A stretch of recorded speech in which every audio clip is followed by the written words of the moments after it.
Hello दोस्तों, बहुत दिन से आपके साथ एक मन की बात शेयर करने का दिल कर रहा था, लेकिन शेड्यूल कई बार इतना बिजी हो जाता है कि कैमरे के आगे आने का टाइम नहीं मिलता। लेकिन आज मैंने सोचा कि आपके साथ मेरे जो दिल की बात है वो मैं शेयर करके ही हटूंगा। देखिए, जब भी मुझे किसी बच्चे का फोन आता है कि सर मैं सेकंड टाइम अटेम्प्ट दे रहा हूं, या फिर मैं थर्ड टाइम अटेम्प्ट दे रहा हूं, या फिर मैं इससे भी ज्यादा बार अटेम्प्ट दे चुका हूं और अब तो मेरा मन भी नहीं कर रहा एग्जाम देने का, समझ नहीं लग रही कैसे प्रिपेयर करें, तो सीरियसली मुझे बहुत दुख लगता है। मेरी नेचर भी ऐसे है कि मैं किसी का दुख नहीं देख सकता। जब कोई बच्चा बताता है कि मुझे इतनी बार इतना टाइम हो गया एग्जाम देते, तो पर्सनली मुझे बहुत दुख लगता है कि, और मैं प्रे करता हूं कि इस बच्चे का तो इस बार जरूर ग्रुप क्लियर हो जाए और इसको भी लाइफ एंजॉय करने का टाइम जल्दी मिले। देखिए, आप मुझे अपना बड़ा भाई समझकर ही मेरी एडवाइस मान लीजिए, क्योंकि अगर मुझे इतना दुख होता है कि आपकी किसी की कॉल आई कि मैंने ऑलरेडी 2-3 बार अटेम्प्ट दी हुई है, तो मुझे पक्का श्योर है आप कितना दुख फील करते होगे।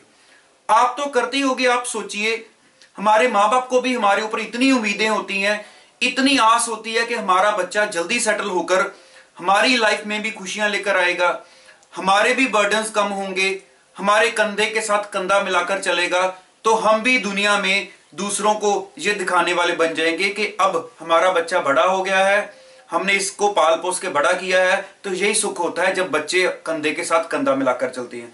और वही बात अगर हम अपने अंदर से करें, दिल तो हमारा भी करता है कि हम ऐसे बने, हम ऐसे उनकी हेल्प करें, लेकिन हम पता नहीं किस प्रॉब्लम में फंस चुके हैं। हमें लगता है कि हमारे से ना तो हमारे एग्जाम क्लियर हो पा रहे हैं, हम पेरेंट्स से पैसे मांगने हैं, कोई फी मांगनी है, हमें उसमें भी प्रॉब्लम लगती है, पेपर हमारे क्लियर हो नहीं पा रहे हैं, तो हम लाइफ एक उलझन में फंस चुकी है। लेकिन आप डरिए मत, क्योंकि मैंने आपको पहले ही बोला है कि हर प्रॉब्लम का सलूशन है। ऐसी कोई प्रॉब्लम नहीं है जिसका कोई सलूशन नहीं होगा। जस्ट हिम्मत किसको मारनी है? आपको। आप अपनी उन चीजों को बाहर निकालें। देखिए, अभी भी टाइम है, अभी भी आपकी अटेम्प्ट में काफी दिन पड़े हुए हैं। मैं बिल्कुल नहीं कहूंगा कि आपके पास टाइम शॉर्ट है, लेकिन हिम्मत आपको मारनी है। आप अपने उन प्रॉब्लम्स को बाहर निकालें। आप ये ना टेंशन लें कि मैं दोबारा सारा सिलेबस देखूं। मेनली सबसे पहले अपनी प्रॉब्लम्स को फाइंड आउट कीजिए। एक ऐसी स्ट्रेटजी बनाइए कि अगर मैंने जंग लड़ने जाना है तो जंग मैं जीत कर ही आऊंगा।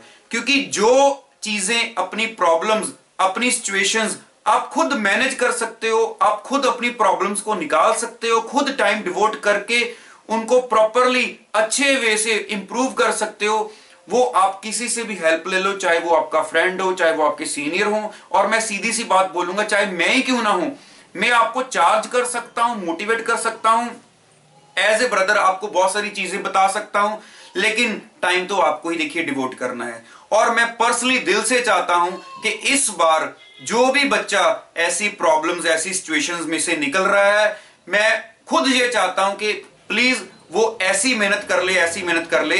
अगर आपके पास 40 डेज हैं, आप वो एक कमरे में बिता लीजिए, आप एक रूम में बैठकर, मैं तो ये कहूंगा कि बाहर की दुनिया भी छोड़ दो, लेकिन ये 40 दिन हमारी जिंदगी के ऐसे 40 दिन हों कि जब हम इस 40 दिन के बाद बाहर दुनिया देखने निकले, तो तब हमें यह टेंशन ना हो कि दोबारा उसी अंधेरे कमरे में बैठकर हमें दोबारा फिर से वही बुक्स उठाकर पढ़ना पड़ेगा। और हमारे पेरेंट्स भी फख्र के साथ कह सकें कि हमारे बेटे ने हमारा नाम रोशन कर दिया है और अब हमें ज्यादा काम करने की जरूरत नहीं है क्योंकि हमारा बेटा कमा रहा है।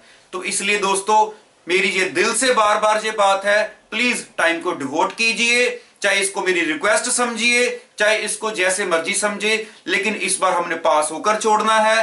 प्लीज नीचे कमेंट जरूर करना, ताकि दूसरे बच्चों को भी मोटिवेशन मिले, दूसरे बच्चे भी इस बार यही सोचें कि हमने मे की अटेम्प्ट के बाद दोबारा से वो पेपर नहीं देने जिसको हमने ऑलरेडी दे दिया है, और हम पक्का रिजल्ट को पास ही लेकर आएंगे इस बार। और सोच लिया है तो पक्का पास ही आएगा, क्योंकि जब इंसान सोच लेता है, माइंड में पॉजिटिव चीजें आ जाती हैं, तो अपने आप सब कुछ पॉजिटिव होने लग जाता है। तो चलिए, अभी आपके पास भी टाइम की शॉर्टेज है, तो आप भी प्लीज कमेंट जरूर करना, अच्छा लगा हुआ तो लाइक भी जरूर करना, और अपने काम में दिल लगाकर लग जाइए। मैं आपके साथ हूं, आपके साथ हमेशा अवेलेबल रहूंगा। और जब आप सीए बन जाओगे तो भी आपके साथ एंजॉय करने भी आऊंगा। Thank you. अभी लग जाएं अपने काम में, जल्दी मिलेंगे नेक्स्ट वीडियो में। Thank you so much.